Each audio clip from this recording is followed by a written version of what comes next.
नमस्कार प्राइम समाचारमा स्वागत छ। म सुषमा श्रेष्ठ। म संगीता कटवाल। सुरु गरौं अहिलेसम्मका प्रमुख समाचारबाट।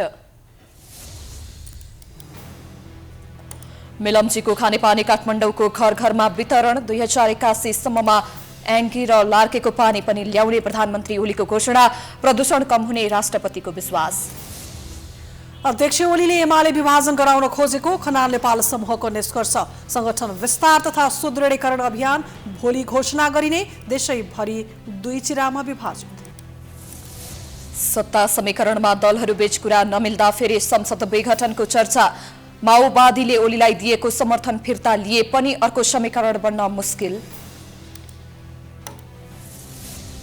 क्रियाशील सदस्यता विवाद टुङ्ग्याउने भनिएको कांग्रेसको बैठकमा 2 पक्षबीच विवाद। सत्ता समीकरणमा सभापति देउबा तयार नभए विकल्प खोज्ने पौडेल पक्षको तयारी। चितवनको पुरानो मेघौली विमानस्थल सञ्चालनमा सरकारको ध्यान गएन। संरक्षण नहुँदा विमानस्थल गौचरणमा परिणत।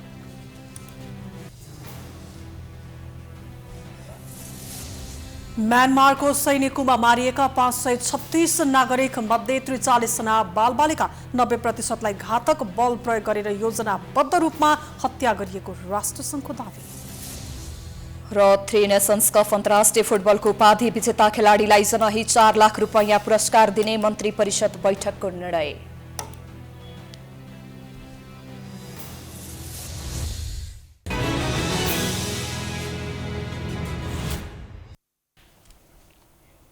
अब समाचार विस्तारमा।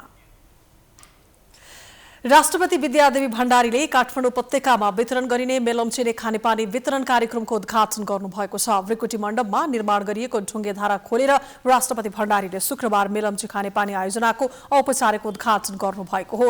राष्ट्रपति भण्डारीले मेलम्चीको पानी काठमाडौँ भित्रिएसँगै भूमण्डललाई पनि सहयोग पुग्ने बताउनु भएको छ। भृकुटी मण्डपमा निर्माण गरिएको ढुङ्गेधारा खोलेर शुक्रबार मेलम्ची खानेपानी आयोजनाको औपचारिक उद्घाटन गर्दै राष्ट्रपति भण्डारीले उपत्यकाका जलाधार क्षेत्रको प्रदूषण न्यूनीकरणमा सहयोग पुग्ने बताउनु भएको हो। उहाँले जलवायु परिवर्तन, जनसङ्ख्या वृद्धि, पानी वितरण व्यवस्थापनमा कमजोरी, जमिन मुनिको पानीको अत्यधिक दोहन जस्ता कारणले पानीका स्रोतहरू प्रदूषित र सङ्कटग्रस्त बनेको बताउँदै मेलम्चीको शुद्ध पानी ल्याउन नेपाल सफल भएको बताउनुभयो। उहाँले मेलम्ची खानेपानी आयोजनाबाट उपलब्ध हुने पानीले उपत्यकामा खानेपानीको आपूर्ति व्यवस्थापन गर्न धेरै सहज हुने तर्क गर्नुभयो। जलवायु परिवर्तन, जनसङ्ख्या वृद्धि, पानी वितरण व्यवस्थापनमा कमजोरी, जमिन मुनिको पानीको अत्यधिक दोहन जस्ता कारणले पानीका स्रोतहरू प्रदूषित र सङ्कटग्रस्त बनेको परिवेशमा मेलम्चीको शुद्ध पानी ल्याउन नेपाल सफल भएको छ। यसबाट काठमाडौँ उपत्यकाका जलाधार क्षेत्रको प्रदूषण न्यूनीकरणका साथै जमिन मुनिको पानीको अत्यधिक दोहनलाई कम गर्न समेत मद्दत पुग्ने मैले अपेक्षा लिएको छु।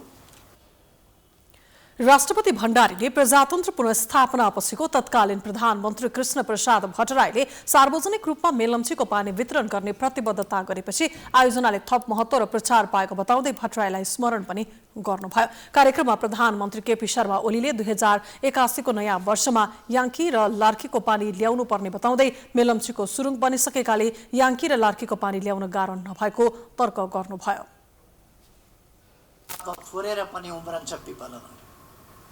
सिर्जना शक्ति हुँदैन कहिले,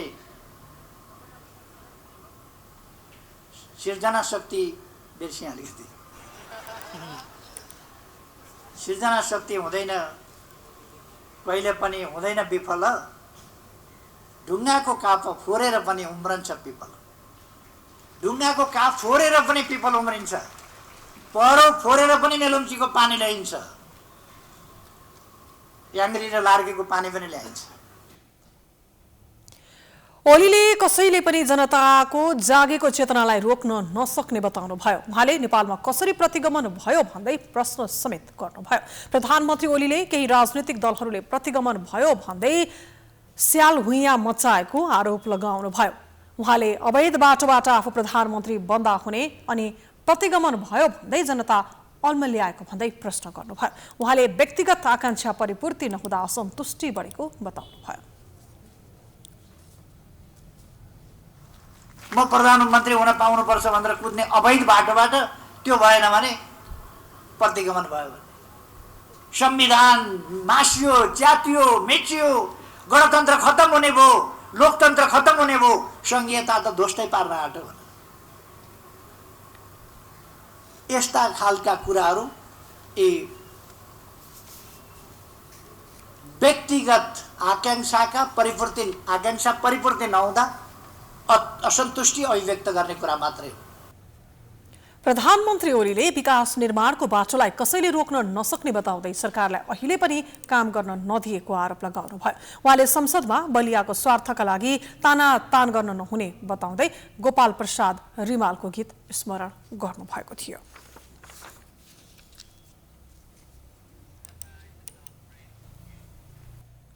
2 दशकभन्दा लामो समयको प्रतीक्षापछि काठमाडौँ उपत्यकावासीको घर घरमा मेलम्चीको पानी आएसँगै यहाँका नागरिक हर्षित भएका छन्। खानेपानीको अभावमा अनेकौं विकल्पबाट गुजारा गर्दै आएका सर्वसाधारण अब भने समस्या समाधान हुनेमा आशावादी छन्। झण्डै 50 लाख जनसङ्ख्या भएको काठमाडौँ उपत्यकाका नागरिकहरूले खानेपानी समस्याको विकराल अवस्था भोग्दै आएका छन्। दैनिक आवश्यक पर्ने पानीको जोहो गर्न ट्याङ्करको पानी किन्नुपर्ने, बोरिङबाट निकालिएको धमिलो पानी प्रयोग गर्नुपर्ने, जारबाट किनेर खानुपर्ने जस्ता बाध्यताले उपत्यकाको बसाई निकै दिक्क लाग्दो हुने गर्थ्यो। तर अब मेलम्ची खानेपानी आयोजना सम्पन्न भएर घर घरमा पानी आउन थालेपछि यहाँका सर्वसाधारण हर्षित बनेका छन्। दैनिक धारामा पानी आउन थालेपछि लुगा धुन, नुहाउन र घरको अन्य काम सहज भएको सर्वसाधारणको भनाइ छ। अब सधैँ यसरी नै पानी वितरण भइरहे आफूहरूलाई राहत हुने उनीहरू आग्रह गर्छन्। पहिला त अब यस्तो थियो, अब कपडा धुन नि गाह्रै हुन्थ्यो होइन, नुहाउन यताउति सबै गर्न गाह्रै हुन्थ्यो पानी नभएपछि। अहिले पानी आएपछि सबै कुरा सजिलो भइरह्यो, कपडा धुन नुहाउनदेखि लिएर सबै कुरा राम्रो भइरह्यो। अब यस्तै गरेर सधैँभरि आउनु पर्यो होइन, अनि आएर अनि बिचमा छोड्ने त्यस्तो नहुनु पर्यो। काठमाडौँवासी उपत्यकावासीलाई चाहिँ पानीको हाहाकार मचिरहेको थियो। अझ आएर जुन हाहाकारलाई चाहिँ अहिले सम्मानीय प्रधानमन्त्रीले चाहिँ परिपूर्ति गरिदिनु भएको छ, त्यसको लागि उहाँलाई चाहिँ म लगायत सम्पूर्ण नेपालीहरूले चाहिँ उहाँलाई मुरी धन्यवाद दिँदा पनि केही फरक नपर्ला भन्न। मेलम्चीको सफा पानी घर घरमा धारामा वितरण भएसँगै अब सहज हुने सर्वसाधारणको विश्वास छ। आवश्यकता अनुसार पर्याप्त पानीको प्रयोग समेत गर्न नपाएर हैरान बनेकाहरू अब यो समस्या समाधान हुनेमा विश्वास गर्छन्। एकदमै धेरै सहज भइरहेछ। पहिला चाहिँ अब जमिनको पानी निकाल्नु पर्थ्यो अनि धेरैचोटि निकाल्नु पर्ने, त्यही भएर अब अलिकति धेरै निकालेपछि लिसनको पनि खराबी है, धेरै माथि चढाउनु पर्ने, अनि पानी पनि त्यस्तो सफा नआउने, अब पिउनलाई योग्य हुने थियो। अनि कतिपय अवस्थामा अब हाम्रो यो चाहिँ होस्टल हो है, पानी एकदमै धेरै चाहिन्छ, त्यही भएर अनि बाहिरबाट पनि ल्याउँथ्यौँ हामी वाटर सप्लाइसबाट पनि। अहिले चाहिँ सजिलै भइरहेछ, एकदम ट्याङ्की पनि फुल भरिएको छ, त्यही भएर एकदमै सजिलो भइरहेछ। यो त नेपाली जनताहरूको लागि र मेन स्पेसली काठमाडौँवासीहरूको लागि एकदम खुसीको कुरा हो यो होइन। जुन काठमाडौँवासीहरूले चाहिँ हिजोदेखि 30-32 वर्षसम्मको प्रतीक्षाको फल चाहिँ यो पाएका छन्। यो सरकारले हाम्रो यो जनतालाई आज जुन उद्घाटन गरेर राष्ट्रपतिले उद्घाटन गरेर जनतालाई समर्पित गर्नुभएको छ, यो नै जनताको लागि त यो उत्साह हो। यो दसैँ तिहार होली भनेको जस्तो आजको सबभन्दा खुसियाली हो। हाल कतिपय स्थानमा 24 घण्टा पानी आउने गरेको छ भने कतिपय स्थानमा बिहान र बेलुकाको समयमा पानी आउने गरेको छ। विगतमा रातमा पनि नसुती पानी भर्नुपर्ने झन्झट हटेको भन्दै उनीहरू खुसी भएका छन्। त्यस्तो रेगुलर 24 घण्टा चाहिँ आएको छैन, कुनै टाइम बिहानमा आउँछ, कहिलेकाहीँ बेलुकामा आउँछ। पहिला भनेको पानीको लागि अब एकदम हामी राति उठेर सुत्न नपाउने, कोही बेला 12-1 बजीदेखि उठेर यतिकै बसिराख्ने र पानी कतिखेर आउँछ भनेर हेरिराख्नु पर्थ्यो होइन। अब अहिले साँझ 7 बजी आउँछ, बिहान 7 बजी 8 बजी आउँछ, आनन्द भएछ, पानी धेरै मजाले चलाउन पाइएछ। दिवंगत प्रधानमन्त्री स्वर्गीय कृष्णप्रसाद भट्टराईज्यूको यो सपना हो, आज केपी शर्मा ओलीज्यूको कार्यकालमा पुरा भएको छ। यसले महानगरवासीहरूमा एक किसिमको उत्साह त छँदैछ, सँगसँगै उपत्यकाको जनसङ्ख्या दिनानुदिन बढिरहेको छ, संरचनाहरू थपिरहेको छ। यो बिचमा अझै मेलम्ची आयोजनालाई सुदृढ गरेर ल्याउन सकियो भने धेरै राम्रो हुन्छ होला। मेलम्ची खानेपानी आयोजनाले गत महिना पानी परीक्षणका लागि सुरुङमा पठाएको थियो। त्यसको 2 सातापछि पानी सुन्दरी जलसम्म आइपुगेको थियो। पछिल्लो समयमा चिनिया निर्माण कम्पनी सिनो हाइड्रोले आयोजनाको बाँकी काम सम्पन्न गरेको हो। राष्ट्रिय गौरवको आयोजना निर्माण सम्पन्न भएर काठमाडौँ उपत्यकामा पानी वितरण थालिएसँगै उपत्यकावासीले दैनिक पानी पाउन थालेका छन्। प्राइम टाइम्स टेलिभिजनका लागि क्यामेरामा सुन्दर गुरुङको साथमा रितासमा मुखिया, काठमाडौँ। नेकपा एमालेको खनाल नेपाल समूहले संगठन विस्तार तथा सुदृढीकरण सम्बन्धी अभियान भोलि शनिबार घोषणा गर्ने भएको छ।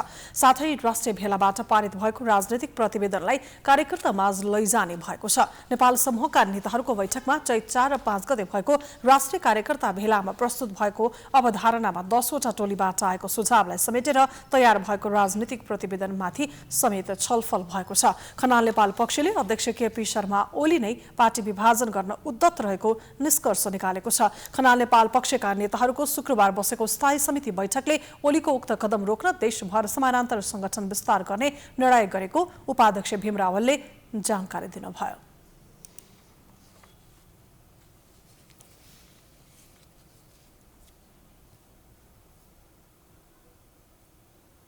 ओलीजीको अरूमाथि तानाशाही लाद्ने निरङ्कुश स्वेच्छाचारी चरित्रकै द्योतक हो भन्ने कुरा हामीले भनेका छौँ र यसको भत्सना, निन्दा र विरोध गरेका छौँ। यस्तो उहाँको कारबाही, कथित कारबाहीले पार्टीको सिद्धान्त, नीति, विधान मिचिएको छ। हामीले जुन पाइला चालेका छौँ त्यसलाई अझ गतिशीलताका साथ अगाडि बढाउने भन्ने सङ्कल्पका साथ कुरा भएको छ। त्यस्तै बैठकले नेताहरू सुरेन्द्र पाण्डे र घनश्याम भुसालमाथि ओलीले गरेको कारबाहीलाई स्वेच्छाचारी, पार्टीको 9 महाधिवेशनको विधान विपरीत र पूर्वाग्रही भएको ठहर गर्दै भत्सना र निन्दा पनि गरेको छ। नेता योगेश भट्टराईले ओलीले नेताहरूलाई कारबाही गरेर एमालेलाई विभाजित गर्न खोजेको आरोप समेत लगाउनुभयो। देशव्यापी रूपमा नेकपा एमालेको संगठन विस्तार र सुदृढीकरण गर्ने जुन अभियान चलाउने भनेको छ, आजको छलफलबाट पनि त्यो अभियानलाई अगाडि बढाउने तर त्यसको निम्ति राष्ट्रव्यापी कार्यक्रमको एउटा ढाँचा बनाउने भनेर हामीले भनेका छौँ। संगठन निर्माणको, प्रशिक्षणको, अभियानहरूको र विशेष खालका कार्यक्रमहरूको गोष्ठी, भेला लगायतका कार्यक्रमको एउटा ढाँचा भोलि हामी अन्तिम रूप दिन्छौँ तर पार्टीव्यापी रूपमा त्यसलाई सर्कुलर गर्छौँ र यसको पक्षमा जनमत निर्माण गर्न देशभरिका पार्टी सदस्यहरूलाई आह्वान गर्ने हामीले निर्णय गरेका छौँ। भोलि दिउँसो 3 बजे बस्ने बैठकमा राष्ट्रव्यापी कार्यक्रम, संगठन निर्माण, प्रशिक्षण, गोष्ठी, भेला लगायतका कार्यक्रमको ढाँचालाई अन्तिम रूप दिँदै संगठन विस्तार तथा सुदृढीकरण सम्बन्धी अभियान घोषणा गर्ने सुसमूहको तयारी छ। सर्वोच्च अदालतको 23 फागुनको फैसलाले पार्टीलाई पुरानै अवस्थामा फर्काए पनि पार्टी अध्यक्ष ओलीले त्यसको कार्यान्वयन नगरेको ठहर पनि बैठकले गरेको छ। फैसला कार्यान्वयन गर्दै पार्टी एकताको रक्षा गर्न देशभरका पार्टी कार्यकर्तालाई आह्वान गर्ने निर्णय पनि भएको छ। बैठकले पार्टीको बहुमत खनाल नेपाल पक्षमै रहेको निष्कर्ष समेत निकालेको छ।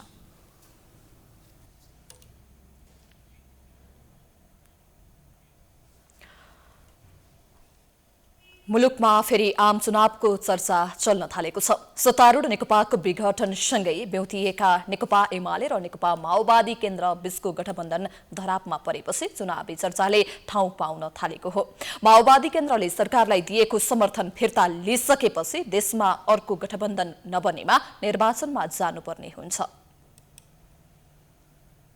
एमाले र नेकपा माओवादी केन्द्र बीचको गठबन्धन धरापमा परिसकेको छ। जुनसुकै बेला पनि आफूले समर्थन फिर्ता लिन सक्ने माओवादी केन्द्रले बताइरहेको छ। माओवादी केन्द्रको यस प्रकारको उद्घोषबाट केपी शर्मा ओली नेतृत्वको वर्तमान सरकारमाथि सङ्कट मडारिएको देखिन्छ।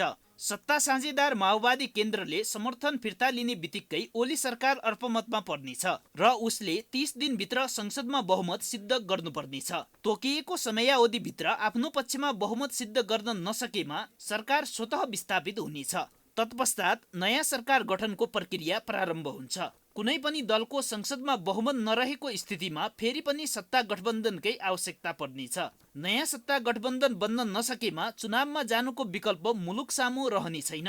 लोकतन्त्रमा निर्वाचन नै सम्पूर्ण समस्याको समाधान भएकाले दलहरूले चुनावका लागि सदैव तयार रहनुपर्ने राजनीतिशास्त्री प्राध्यापक डाक्टर लोकराज बराल बताउनुहुन्छ। चुनावमा गयो त के हो, इजरायलमा 2 वर्षमा 4वटा 5वटा चुनाव भइसक्यो, हिजो अस्ति मात्रै भयो, त्यस्तै छ। या फेरि आउँदैन मेजोरिटी, नेतान्याहुको अझै पनि अब छैन, जान्छ। अब गयो 3.5 वर्ष बितिहाल्यो, यताउति गर्दा 4 वर्ष भइहाल्छ, 1 वर्ष ठुलो कुरा भएन। चुनावमा जान्छ, चुनावमा गएर पनि हुने चाहिँ फेरि यही हो। अब यसबाट हामी पार पाउँदैनौँ। अब कति वर्षलाई हो, यस्ता नेता, यस्ता पार्टी, यिनीहरूका सिद्धान्त त्यो क्याप्चर गर्ने, पावर क्याप्चर गर्ने भए सिद्धान्तै छैन। चाहे कम्युनिस्ट हुन्, चाहे अब डेमोक्रेट भन्नु के हेर्नु, डेमोक्रेटिक अभ्यासै हुँदैन। माओवादी केन्द्र आफूले छिट्टै सरकारलाई दिएको समर्थन फिर्ता लिने बताइरहेको छ। समर्थन फिर्तापछि सरकार संसदमा अल्पमतमा देखिएमा अर्को सत्ता गठबन्धनको खाँचो पर्नेछ। तर एमाले बाहेकका दलहरू बीचको अहिलेसम्मको छलफललाई हेर्दा सजिलै गठबन्धन बन्ने देखिँदैन।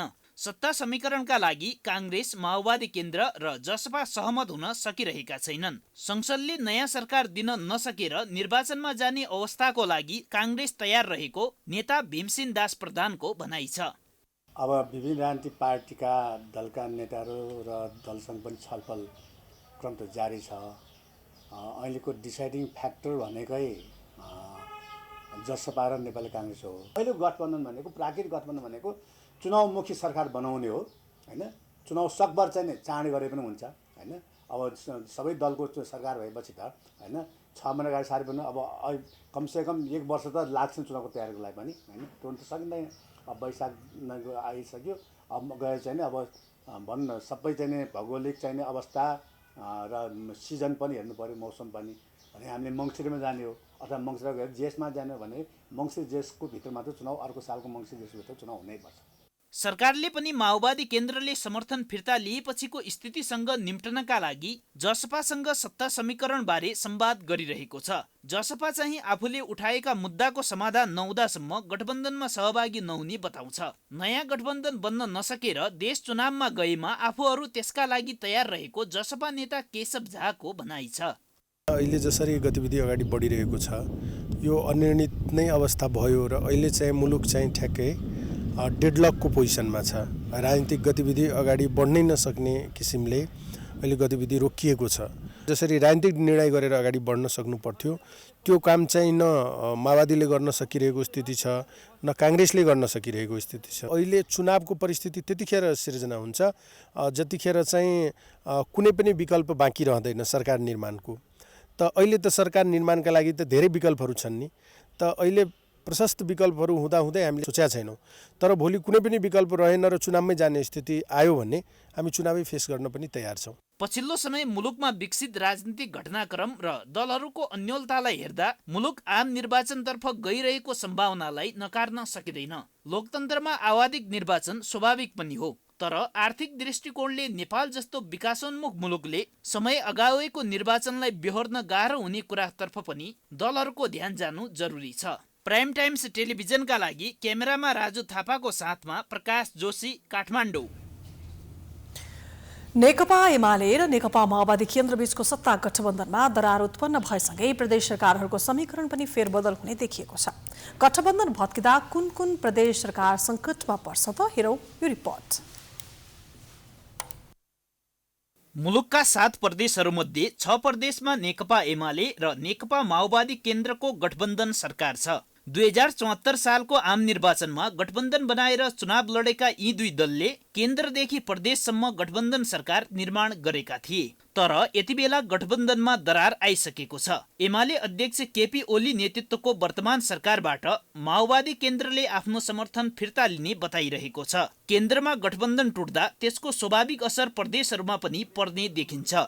एमाले माओवादी गठबन्धनका 6वटा प्रदेश सरकार मध्ये 4वटा एमाले र 2वटामा माओवादी केन्द्रको नेतृत्व छ। एमाले नेतृत्वका 4 प्रदेश सरकार मध्ये उसको पूर्ण बहुमत प्रदेश नम्बर 1 र बागमती प्रदेशमा मात्रै छ।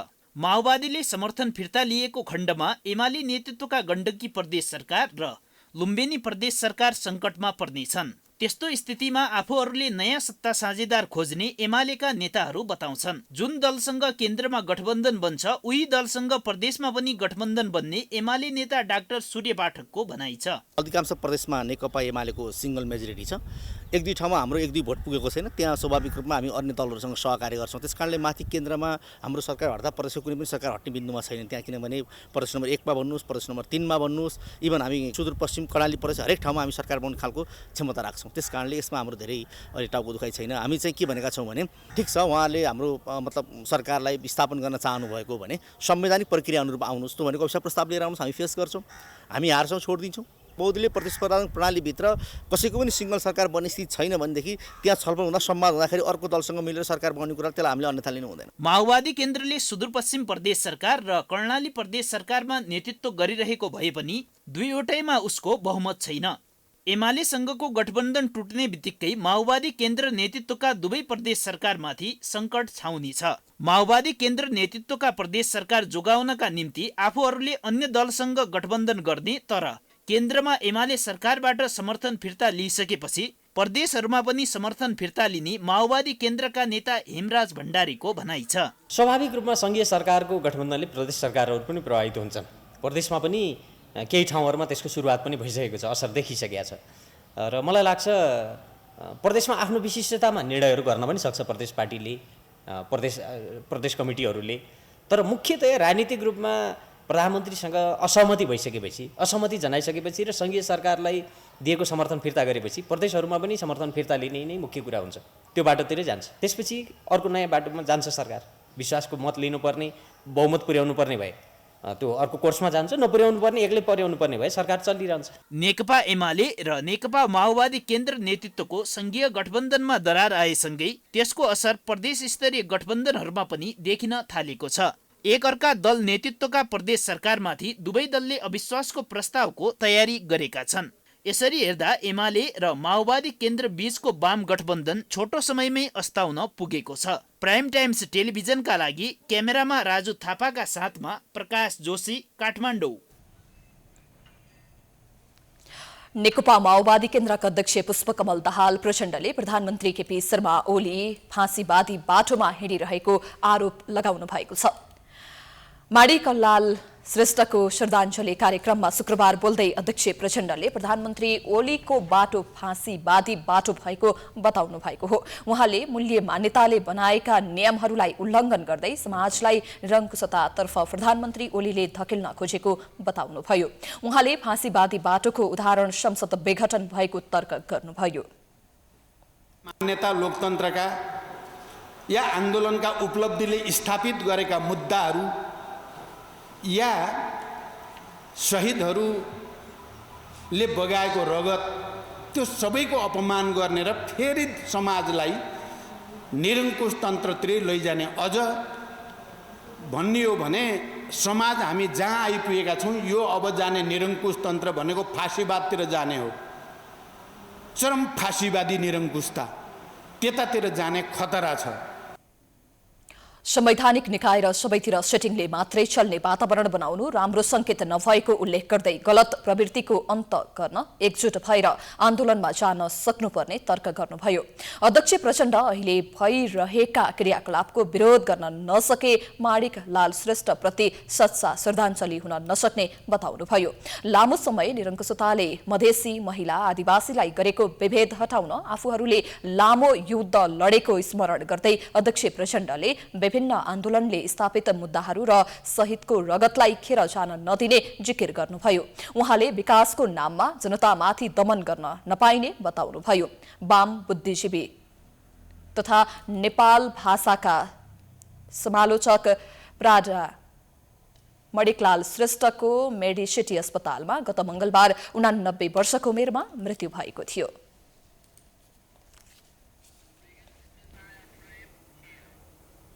समाचारको सिलसिला जारी छ। हामी विश्रामपछि आउँछौं।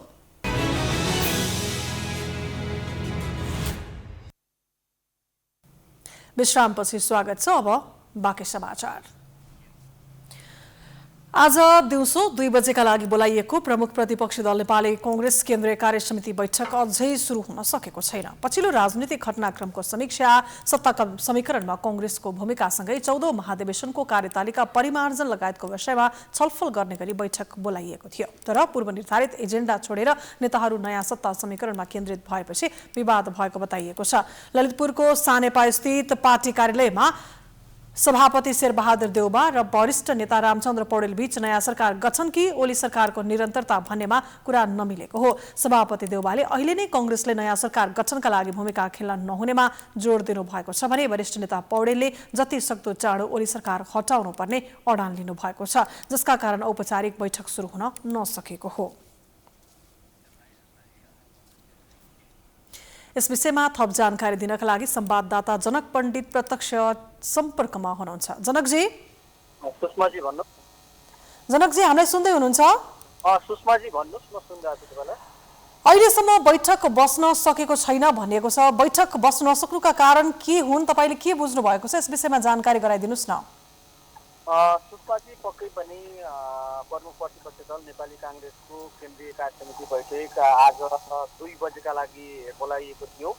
सोही अनुसार सम्पूर्ण भन्न केन्द्रीय कमिटीका केन्द्रीय सदस्यहरू पार्टी कार्यालय सानेपामा 2 बजेदेखि नै आउने क्रम जारी रहे पनि अहिले भन्न 7:30 बजिसक्दा समेत कांग्रेस केन्द्रीय समिति बैठक सुरु हुन सकेको छैन। यो बैठक सुरु नहुनुका पछाडि हामी त्यहाँ गएर भन्न स्थलगत रूपमा बुझ्दा हामीले रिपोर्टिङका क्रममा त्यहाँ जति पनि केन्द्रीय सदस्यहरू हुनुहुन्थ्यो उहाँहरू निस्कने क्रममा उहाँले अनौपचारिक रूपमा हामीलाई बताए अनुसार कांग्रेस वरिष्ठ नेता रामचन्द्र पौडेल पक्षधर भनौँ न, पौडेल समूह जसरी पनि कांग्रेस वेटिङ गभर्मेन्ट भएको हुनाले कांग्रेसले अब यो राजनीतिमा लिङ्गरिङको अवस्थालाई छोडेर सरकार गठनका लागि कांग्रेस अघि बढ्नुपर्ने भन्ने जसरी उहाँले आफ्नो धारणा प्रस्तुत गरिसकेपछि पार्टी सभापति शेरबहादुर देउबाले अझै पनि संसदमा त्यो खालको परिपक्व स्थिति नबनेको, संसदमा भोलि भन्न कम्युनिस्टहरू फेरि पनि मिल्न सक्छन्, उनीहरू रुक्ने ठेगान हुन्न भन्ने उहाँको जुन पुरानो अडान थियो, त्यही अडानलाई दोहोर्याउनु ले पनि बैठक बस्न नसकेको एकातिर छ भने अर्कोतिर जुन महाधिवेशनको कार्यतालिका हेरफेरको सन्दर्भमा पनि सबैका आफ्ना किसिमका राय आएका हुनाले सबै रायहरूलाई समेटेर सबैको साझा एजेन्डाका रूपमा भनौँ न एउटा एजेन्डा प्रयोग गरेर कांग्रेस बैठक बस्ने भनेर नै सभापतिले सबैलाई मिलाउने प्रयासमा लागिरहनु भएको हुनाले अहिलेसम्म बैठक बस्न नसकेको हामीले पायौँ। अबको अवस्थामा के देखिन्छ त? कांग्रेस केन्द्रीय समिति बैठक अझै पनि बस्ने सम्भावना छ अथवा यो बैठक आज नबसेर सर्ने अवस्था? होइन, यस्तो छ सुषमाजी, त्यहाँ भन्न जति पनि यहाँ केन्द्रीय सदस्यहरू हुनुहुन्छ धेरै जसो कोही यही हुनुहुन्छ भने धेरै जसो निस्किसक्नु भएको छ। तथापि उहाँहरूले निस्किने क्रममा औपचारिक रूपमा कसैले बोल्न नचाहे पनि अनौपचारिक रूपमा चाहिँ केन्द्रीय कमिटी बैठक बस्छ, जसरी पनि आज बस्छ भन्ने खालको कुरा गर्नुभएको थियो। त्यसै गरी नयाँ प्रसङ्ग के निस्किएको थियो भन्नाले कांग्रेस वरिष्ठ नेता रामचन्द्र पौडेलले माओवादी केन्द्रले भोलि सरकारलाई दिएको समर्थन फिर्ता लिँदैछ, त्यसैले पनि कांग्रेसले सरकारको नेतृत्वका लागि अघि बढ्नुपर्छ भनेर प्रस्ताव दिनुभएको र त्यही प्रस्तावका सन्दर्भमा पार्टी सभापति लगायत कांग्रेसका अन्य पदाधिकारी र अन्य नेताहरूसँग गम्भीर छलफल भएको भन्ने कुरा पनि त्यहाँ आइरहेको हुनाले सुषमाजी बैठक बस्ने सम्भावना पनि देखिन्छ भने अब पार्टी सभापतिले फेरि केन्द्रीय समितिका केन्द्रीय पदाधिकारी केन्द्रीय सदस्यहरू पार्टी कार्यालयबाट धमाधम निस्किरहेको हुनाले कोरम नपुगेर बैठक स्थगित हुने सम्भावना पनि अर्कोतिर त्यतिकै छ सुषमाजी, अहिले भन्न सक्ने कुनै अवस्था छैन। जनकजी, यसरी पनि बुझौँ जस्तो कांग्रेस अब अहिले औपचारिक रूपमा केन्द्रीय समितिको बैठक सुचारू गर्न नसकेको अवस्था भए पनि उहाँहरू सरकारको सत्ता समीकरण निर्माणतर्फ लाग्नको लागि अनौपचारिक रूपमा छलफलमै केन्द्रित भएको कारण आजको बैठक प्रभावित भएको हो। अनि यस्तो छ सुषमाजी, मैले अघि पनि भने तपाईँलाई औपचारिक रूपमा कसैले पनि हामीलाई यो विषयमा जानकारी दिएका छैनन्। केही समय अघि मात्रै भनौँ न कांग्रेस पार्टी कार्यालयबाट निस्किनु भएका हामीले कांग्रेस नेता अर्जुन नरसिंह केसीसँग कुरा गरेका थियौँ। उहाँले चाहिँ आजको मुख्य विषय भनेकै मैले अघि पनि भने कांग्रेस प्रमुख प्रतिपक्षी दल भएको नाताले संविधानको रक्षाका लागि जसरी पनि जस्तोसुकै अवस्था आए पनि हामीले भनौँ न जुन संविधान मास्ने अभियानमा लाग्नुभएका प्रधानमन्त्री केपी शर्मा ओलीको यो नेतृत्वलाई स्वीकार्नुहुन्न, नयाँ सरकार गठनका लागि प्रक्रिया थाल्नुपर्छ भनेर हामीले भन्यौँ भनेर उहाँले पनि बताउनु भए अनुरूप आजको मुख्य एजेन्डा नै त्यही हो भन्न सकिन्छ सुषमाजी। हजुर, हस्, जानकारीको लागि धन्यवाद। यति बेला हामीसँग प्रत्यक्ष टेलिफोन सम्पर्कमा जोडिनु भएको थियो हाम्रा संवाददाता जनक पण्डित। विशेष गरी आज दिउँसो 2 बजेकै लागि नै प्रमुख प्रतिपक्षी दल नेपाली कांग्रेसको केन्द्रीय कार्य समिति बैठक बोलाइएको थियो, तर बैठक अहिलेसम्म सुचारू हुन सकेको छैन। सँगसँगै महाधिवेशनको मिति हेरफेर सँगै नयाँ सरकार निर्माणको विषयमा मत नमिल्दाखेरि अहिलेसम्म बैठक बस्न नसकेको हो भन्ने विषयमा उहाँले हामीलाई जानकारी गराउनुभयो। अब बाँकी समाचार। सर्वोच्च अदालतमा न्यायाधीशको लागि अयोग्य व्यक्तिको सिफारिस भएपछि न्याय परिषदको औचित्यमाथि नै प्रश्न उठ्न थालेको छ। त्यति मात्र होइन, संविधानसँग बाझिने गरी नियुक्ति भएमा एकातिर संविधान र अदालतप्रतिको जनविश्वास टुट्दै जाने हो कि भन्ने आशंका गर्न थालिएको छ। न्याय परिषदले सर्वोच्च अदालतको न्यायाधीशको लागि नहगोल सुवेदीलाई सिफारिस गर्यो। उच्च अदालत सुर्खेतको मुख्य न्यायाधीश रहेका सुवेदीलाई न्याय परिषदको फागुन 28 गते बसेको बैठकले सर्वोच्चको न्यायाधीशमा सिफारिस गरेको थियो, ताकि कानूनअनुसार उनको योग्यता नै पुगेको छैन। अयोग्य व्यक्तिलाई न्यायाधीश नियुक्ति गर्दा अदालतको न्यायिक क्षमता नै धरापमा पर्ने अधिवक्ताहरू बताउन थालेका छन्। नेपालको संविधान 2072 को धारा 129(5) मा सर्वोच्च अदालतको न्यायाधीशका लागि 4 वटा योग्यता तोकिएको छ। कानूनमा स्नातक उपाधि प्राप्त गरी उच्च अदालतको मुख्य न्यायाधीश वा न्यायाधीश पदमा कम्तीमा 5 वर्ष काम गरेको, कानूनमा स्नातक उपाधि प्राप्त गरी वरिष्ठ अधिवक्ता वा अधिवक्ताको हैसियतमा कम्तीमा 15 वर्ष निरन्तर वकालत गरेको, कम्तीमा 15 वर्षसम्म न्याय वा कानूनको क्षेत्रमा निरन्तर काम गरी विशिष्ट कानूनविदको रूपमा ख्याति प्राप्त गरेको, न्याय सेवाको राजपत्राङ्कित प्रथम श्रेणी वा सोभन्दा माथिल्लो पदमा कम्तीमा 12 वर्ष काम गरेको हुनुपर्दछ। तर सुवेदीले उच्च अदालतको मुख्य न्यायाधीशको रूपमा 3 वर्ष 3 महिना 3 दिन मात्रै काम गरेको र राजपत्राङ्कित प्रथम श्रेणीको पदमा जम्मा 9 वर्ष 10 महिना 15 दिन काम गरेका छन्। योग्यता नै नपुग्ने व्यक्तिलाई न्यायाधीशमा नियुक्ति गर्नु गलत भएको भन्दै वरिष्ठ अधिवक्ता दिनेश त्रिपाठीले संसदीय सुनवाई समितिमा उजुरी हालेका छन्। असंवैधानिक नियुक्ति नहोस्, यसलाई रोक्नु संसदीय सुनवाई समितिको एउटा संवैधानिक कर्तव्य हो। नभइकन संसदीय सुनवाई समिति किन चाहिन्थ्यो? यस्तै कार्यका लागि त हो नि। यदि कहीँ संविधान मिचेर, त्यसको क्राइटेरिया मिचेर, नर्म्सलाई मिचेर एउटा अनुपयुक्त व्यक्तिहरू, अयोग्य व्यक्तिहरू यदि यस्ता संवैधानिक अङ्गहरूमा, निकायहरूमा, राज्यका महत्त्वपूर्ण पदहरूमा नियुक्ति हुन्छ र त्यहाँ सुनवाईको व्यवस्था छ भने त्यसको त चेक जाँच त गर्नु पर्यो नि, त्यसको त परीक्षण गर्नु पर्यो नि, र त्यसलाई चाहिँ अस्वीकृत गर्न सक्नु पर्यो नि। संसदीय समितिले यो विषयमा गम्भीर भएर सोच्नु पर्ने र नियुक्ति कुनै पनि हालतमा रोक्नुपर्ने त्रिपाठीको तर्क छ। पछिल्लो समय अदालत राजनीति गर्ने ठाउँ जस्तो बन्दै गएकाले जनताको विश्वास पनि गुमाउँदै गएको उहाँको तर्क छ। यदि अदालतलाई समयमा नै विश्वसनीय बनाउने र यसको गरिमा घट्न नदिने हो भने राजनीतिको कठपुतली जस्तो बन्न नहुने उहाँको भनाइ छ। अर्को गलत उदाहरणले अर्को गल्ती गर्ने ठाउँ त दिँदैन नि, होइन? जस्तो अहिले के भइदियो भने न्यायपालिका नै एउटा गलत राजनीतिको शिकार भयो, राजनीतिकरणको शिकार भयो र त्यहाँ एउटा आफ्ना मान्छेहरू नियुक्त गर्ने, राजनीतिक आस्थाको आधारमा, दलीय आधारमा न्यायाधीश नियुक्त गर्ने, यो एउटा खतरनाक प्रवृत्ति चाहिँ विकसित भएको छ। यो स्वतन्त्र न्यायपालिकाको लागि गम्भीर खतरा हो। उता सुवेदीसँग सर्वोच्चको न्यायाधीश हुन संविधानले तोकेको योग्यता नभएको भन्दै वरिष्ठ अधिवक्ता सुरेन्द्र भण्डारीले सर्वोच्चमा रिट दिनुभएको थियो। उक्त रिटमाथि बिहिबार न्यायाधीश केसीको इजलासमा सुनवाई भएको थियो। अब फैसला भने चैत्र 30 गते सुनाउने गरी मिति तोकिएको सर्वोच्च अदालतले जनाएको छ। सभामुख अग्निप्रसाद सापकोटाले संसदलाई प्रभावकारी बनाउन लागि परेको बताउनु भएको छ। शुक्रबार संसदीय मामिला पत्रकार समाजका नवनिर्वाचित पदाधिकारीहरूलाई बधाई दिँदै संसदलाई प्रभावकारी बनाउन आफू लागि परेको उहाँले बताउनु भएको हो। संसदलाई जवाबदेही बनाउन समाजले महत्त्वपूर्ण भूमिका खेल्ने सभामुखले बताउनुभयो। संसदका राम्रा नराम्रा कामको तुलना गर्न सभामुख सापकोटाले समाजलाई आग्रह गर्नुभयो। हामीले गरेका राम्रा कामहरू, सङ्घीय संसदीय प्रतिनिधि सभाबाट गरेका राम्रा कामहरूको जनताले मूल्याङ्कन गर्ने अवसर पाउँछन् र नराम्रा कामहरू चाहिँ औँल्याउने मौका पाउँछन् र त्यसले चाहिँ के गर्छ त भन्दाखेरि लोकतान्त्रिक पद्धतिलाई, मूल्य मान्यतालाई चाहिँ सबल सुदृढ विस्तार गर्न मद्दत पुग्छ, शासन प्रणालीलाई पनि राम्रो गर्न मद्दत पुग्छ। आफ्नो हातमा नतिजा नआए पनि आफूले निरन्तर परामर्श गरिरहेको जानकारी दिँदै सभामुख सापकोटाले संसदलाई प्रभावकारी बनाउन सबै क्षेत्रको सहयोग आवश्यक रहेको तर्क गर्नुभयो। विगतका अध्यक्षहरूको कार्यकाल जस्तै नवनिर्वाचित पदाधिकारीहरूको कार्यकाल पनि सफल हुने उहाँले आशा व्यक्त गर्नुभयो।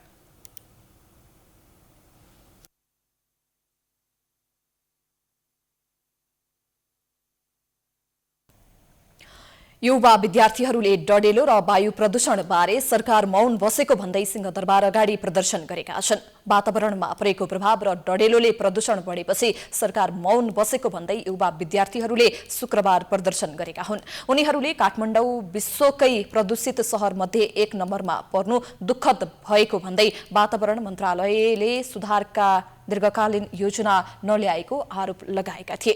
हातमा बिरुवा र वातावरण संरक्षणका सन्देश लेखिएका ब्यानर बोकेर सिंहदरबार पुगेका युवा विद्यार्थीहरूमध्ये केहीलाई प्रहरीले पक्राउ गरेको थियो।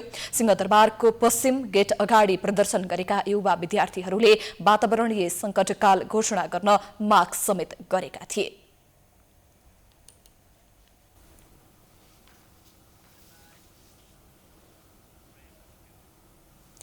राष्ट्रिय सभा अन्तर्गत दिगो विकास तथा सुशासन समितिले झुटा वा भ्रामक प्रचार र विज्ञापन गर्न नहुने बताएको छ। समितिको शुक्रबार बसेको बैठकले औषधिको प्रयोग गरे बापत झुटा प्रचार तथा विज्ञापन गर्न नहुने बताएको हो। बैठकमा भन्सार विभागका महानिर्देशक शिशिर घिमिरेले भन्सारमा क्वारेन्टाइन नभएकाले समस्या भएको बताउनुभयो। उहाँले भन्सारमा क्वारेन्टाइन पास नभएका वस्तुले उपभोक्ताको स्वास्थ्यमा खतरा उत्पन्न गर्ने बताउनुभयो। घिमिरेले 90% वस्तुको मूल्य व्यवसायीहरूले घोषणा गरेको मूल्य अनुसार मात्रै जाँच पास हुने गरेको र 10% मात्रै विवाद हुने गरेको जानकारी दिनुभयो। कतिपय मूल्याङ्कनका इस्युहरूलाई सेटल गर्ने काम पनि गर्छ र खास गरिकन नेपालमा पैठारी हुने वस्तुहरूको मूल्य धेरैजसो वस्तुहरूको मूल्यकै आधारमा कर लगाइन्छ। यति प्रतिशत 20%, 10%, 5%। खाद्य वस्तु औषधिहरू पनि यसै अन्तर्गत पर्छन्। अब औषधिमा औषधि व्यवस्था विभागको सिफारिस भएपछि सिफारिस पाएका पैठारीकर्ताहरूले मात्रै औषधि लिन ल्याउन पाउँछन्, पैठारी गर्न पाउँछन् भने खाद्य वस्तुहरूको पैठारी पनि खाद्य तथा गुण नियन्त्रण विभागबाट अग्रिम अनुमति पाएको हुनुपर्छ कतिपय वस्तुहरूको हकमा र त्यस्ता वस्तुहरू मात्रै व्यवसायीहरूले पैठारी गर्न पाउनुहुन्छ। बैठकमा औषधि व्यवस्था विभागका महानिर्देशक भरत भट्टराईले बजारमा औषधिको मूल्य निर्धारण नेपाल सरकारले गरेको जानकारी दिँदै औषधि ऐनको संशोधन गर्न नीति नियम र कार्यक्रम तर्जुमा गर्नुपर्ने बताउनुभयो। बजेटको सिलिङ एकदम कन्स्ट्यान्ट छ। गत सालको बजेटभन्दा नबढ्नु भनेर चाहिँ हामीलाई प्राप्त भएको अवस्था छ। त्यसो हुँदाखेरि हामीले भोलिको दिनमा औषधि सुशासन भोल्युम एकदम धेरै भएको अवस्थामा औषधि सुशासन कायम गर्नुलाई हामीलाई थोरै समस्या हामीले देखेको अवस्था छ। त्यस्तै प्रकारले बजेटको डिस्ट्रिब्युसनमा पनि हामीसँग स्वास्थ्य मन्त्रालयमा 3वटा विभाग छन्। एउटा औषधि व्यवस्था विभाग, स्वास्थ्य सेवा विभाग, एउटा आयुर्वेद विभाग। उहाँको सर्भिस ओरिएन्टेड भएको हुनाले उहाँको बजेट अलिकति बढी हुनु त स्वाभाविक हो। तर बजेट डिस्ट्रिब्युसनमा पनि समन्वयता अथवा चाहिँ एउटा समानुपातिक बजेटको डिस्ट्रिब्युसन नभएको हो कि हाम्रो चाहिँ एकदमै गहन रहेको छ। उहाँले संवैधानिक व्यवस्था अनुसार आफूहरूले निरन्तर विभिन्न कार्यक्रमहरू गरेको बताउँदै 25,000 भन्दा बढी औषधि पसलहरू रहेको जानकारी दिनुभयो। भट्टराईले बजेट तर्जुमा गर्दा समान रूपमा गर्न सुझाउनुभयो।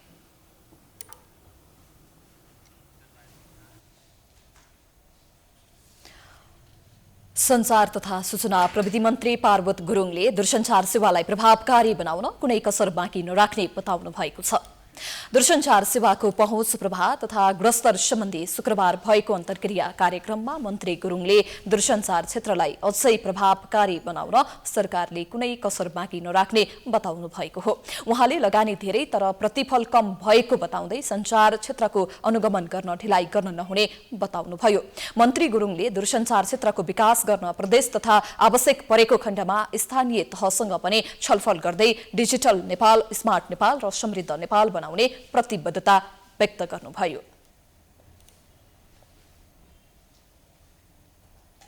हामीले लगानी त गरौँ, लगानी बढ्दो लगानी अनि उपलब्धि कम, प्रतिफल चाहिँ कम, हाम्रो गुणस्तर चाहिँ कम भएको छ। यसको निम्ति एनटिएले एउटा र हाम्रो मन्त्रालय विशेष त हामी संयुक्त रूपमा नै यसको निम्ति चाहिँ सेवा प्रदायक संस्थाहरूले गरिरहेको सेवा र हामी एनटिसीले गरेको सेवा र एनटिएले गरेको जुन किसिमको एउटा सेवा प्रदायकलाई दिएको कुरोहरूको एउटा हामीले अनुगमन गर्नुपर्ने, त्यो सेवालाई कसरी प्रभावकारी बनाउनु पर्ने कुरोको चाहिँ हामी छिटो एउटा त्यसको अनुगमन गर्नुपर्ने आजको यो धेरै छलफलबाट हाम्रो निष्कर्ष त्यो रहेको पनि मैले महसुस गरेको छु। कार्यक्रममा सांसद शेरबहादुर तामाङले आईटी क्षेत्रलाई प्रभावकारी बनाउन पहल गर्नुपर्ने बताउनुभयो। कार्यक्रममा सांसद प्रेम सुवालले नेपाल टेलिकमका कर्मचारीको घरमा समेत निजी प्रदायककै सेवा लिनु दुःखद भएको उल्लेख गर्दै टेलिकम प्रतिको विश्वास घट्दै गएको आरोप लगाउनुभयो। सांसदहरूले सरकारको प्रतिनिधित्व भएको संस्थाले राम्रो काम गर्न नसक्ने तर निजी क्षेत्रले राम्रो काम गरेको भनेर बयान दिनु राम्रो नभएको बताएका थिए। उनीहरूले नीति कागजमा मात्रै होइन व्यवहारमा लागू हुनुपर्नेमा जोड दिएका थिए। आर्थिक वर्ष 2077-78 को असार मसान्तसम्म काठमाडौँको सबै सडकहरू व्यवस्थित गरिने भएको छ। सडक डिभिजन कार्यालय काठमाडौँले अधिकांश सडकहरूको स्तरोन्नति र मर्मत गर्न लागेको हो। सडक मात्रै नभएर सडक पेटी समेतको मर्मत सम्भारका लागि 8 करोड विनियोजन भएको छ। सडक डिभिजन कार्यालय काठमाडौँलाई अहिले कामको निकै सटारो छ। कार्यालयले उपत्यकामा रहेका दर्जनौं सडकहरूको मर्मत सम्हार र कालोपत्रै गर्ने तथा सडक पेटीलाई व्यवस्थित गर्ने काम गरिरहेको छ।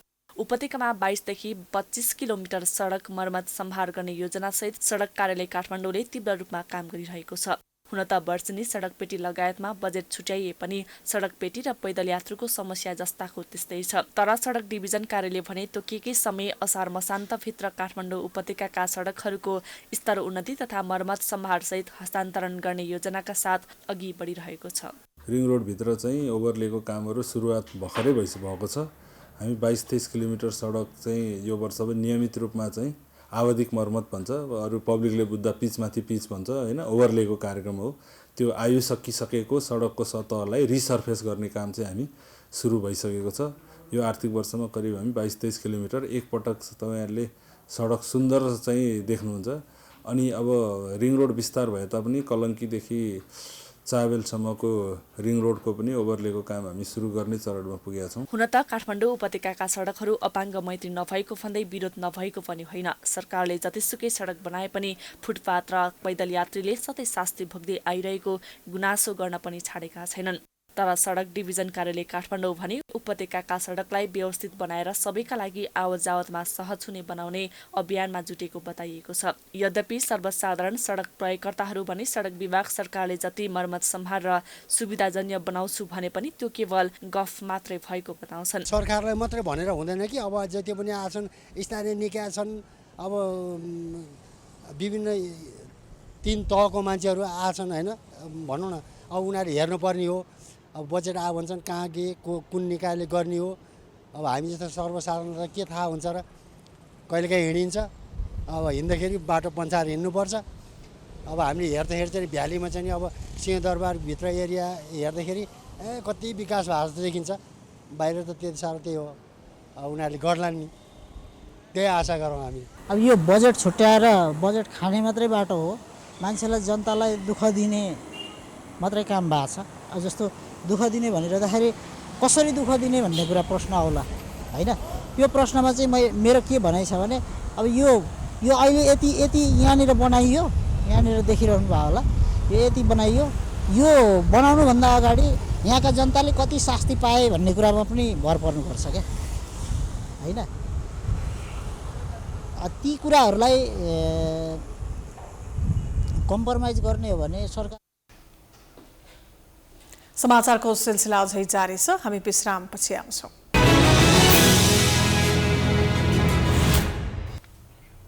विश्रामपछि स्वागत छ। अब बाँकी समाचार।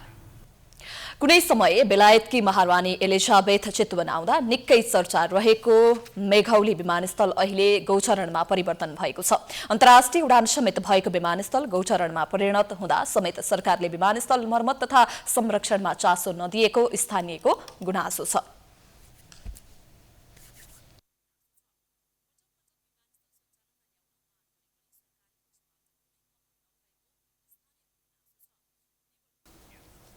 अब आर्थिक समाचार।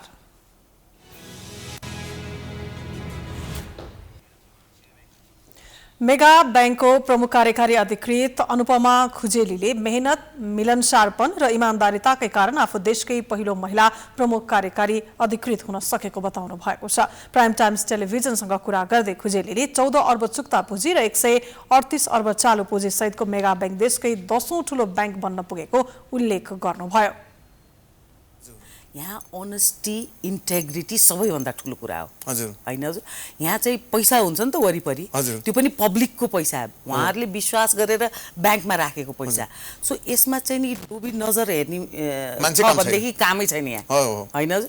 त्यसैले गर्दाखेरि यो पर्क्स एन्ड बेनिफिट्स त इन्टरनेसनली हेर्नु हो भने अझ हाम्रो त यहाँ के छ र भन्छु म हैन, ब्याङ्किङमा काम गर्ने मान्छेहरूको। सो त्यसले गर्दाखेरि यहाँ गभर्नेन्सका इस्युहरू एकदम हाई स्ट्यान्डर्डको हुन्छ। सामाजिक दायित्व पूरा गर्दै कृषि, जलस्रोत र साना व्यवसायलाई उल्लेखनीय मात्रामा ऋण प्रवाह गरेको र 58 जिल्लामा 200 भन्दा बढी कार्यालय मार्फत सेवा प्रवाह भइरहेको खुजेलीले बताउनुभयो। अब अन्तर्राष्ट्रिय समाचार।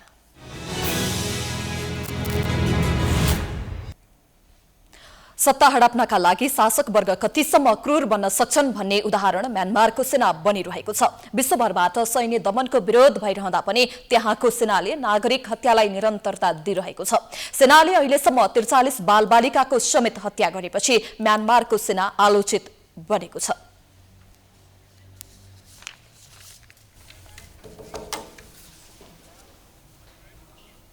यो सँगै हामी समाचारको अन्त्यमा आइपुगेका छौं। जाँदा जाँदै प्रमुख समाचार पुनः एकपटक।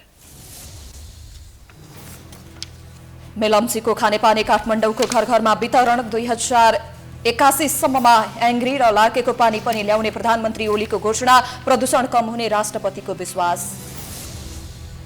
अध्यक्ष ओलीले एमाले विभाजन गराउन खोजेको खनाल नेपाल समूहको निष्कर्ष। संगठन विस्तार तथा सुदृढीकरण अभियान भोलि घोषणा गरिने। देशैभरि 2 चिरामा विभाजित। सत्ता समीकरणमा दलहरूबीच कुरा नमिल्दा फेरि संसद विघटनको चर्चा। माओवादीले ओलीलाई दिएको समर्थन फिर्ता लिए पनि अर्को समीकरण बन्न मुस्किल।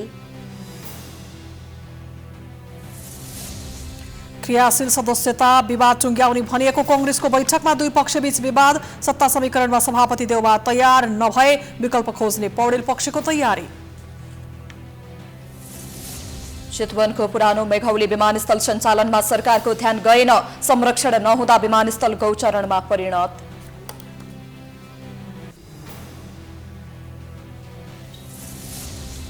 म्यानमारमा सैनिक कुमा मारिएका 536 नागरिक मध्ये 43 जना बालबालिका। 90% घातक बल प्रयोग गरेर योजनाबद्ध रूपमा हत्या गरिएको राष्ट्रसङ्घको दाबी। र त्रिनेसन्स कप अन्तर्राष्ट्रिय फुटबलको उपाधि विजेता खेलाडीलाई जनही 4 लाख रुपैयाँ पुरस्कार दिने मन्त्री परिषद बैठकको निर्णय।